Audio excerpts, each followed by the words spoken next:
Well, as Johannesburg prepares to roll out the red carpet for the G20 Summit, motorists have been advised to steer clear of Nasrec, Tambo and Sandton. Let's cross to the How train station now. This is where SABC News reporter Mbalenhle Mthethwa is monitoring traveller influx ahead of the summit. Good afternoon, Mbalenhle. How has that traveller movement been looking this afternoon? Well, certainly what I can tell you is that the How train station is working as normal. You do see commuters coming in and out, some with suitcases and some with briefcases, really.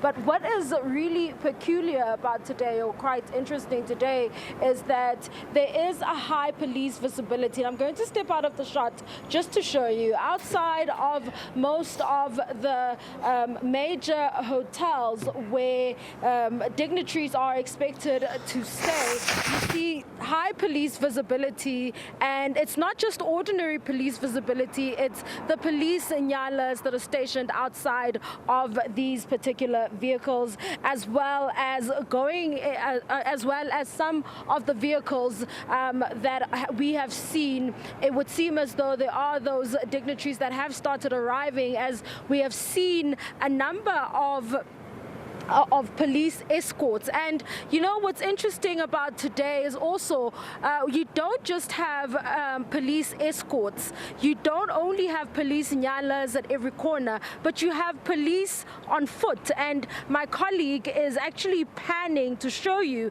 the police on the other side of Rivonia Street and West Street, really just to show you what is indeed happening here. We are just a stone throw away from where the G20 dignitaries are also meeting, where they are also going to be discussing a business model that would work for South Africa, that will then be presented before the global leaders when the G20 Summit does get underway later in the week, this week. But right now it would seem as though it's all systems go, but security is a very important factor at this point. While all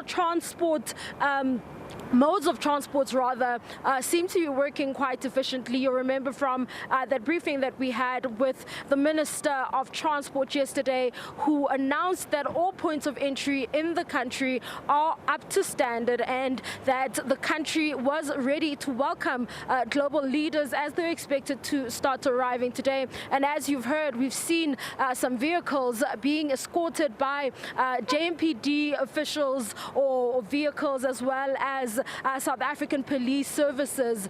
This is the situation here in Sandton.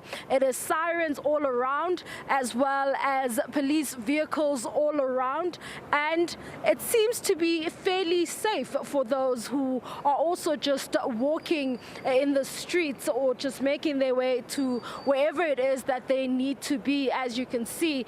But it would seem as though there has been a concerted effort to ensure that safety is the order of the day. It is safer for all that are going to be in this particular vicinity. For now, though, Mfundo, I'm going to hand back over to you in studio. All right, thank you very much. That's SABC News reporter there, Mbalenhle Mthethwa, monitoring the movement as world leaders descend on the city of Johannesburg.